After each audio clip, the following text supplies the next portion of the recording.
बिस्मिल्लाहिर्रहमानिर्रहीम।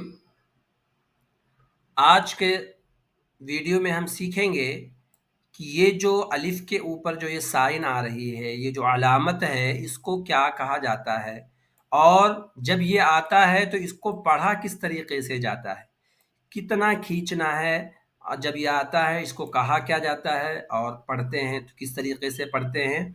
जैसे वमा, यहाँ पर भी देखें, ये भी एक साइन है, इसको कितना है और इसको कितना खींचना है। इनको कहा जाता है मद्दा, मद, इनको कहा जाता है मद। मद के माने खींचने के आते हैं।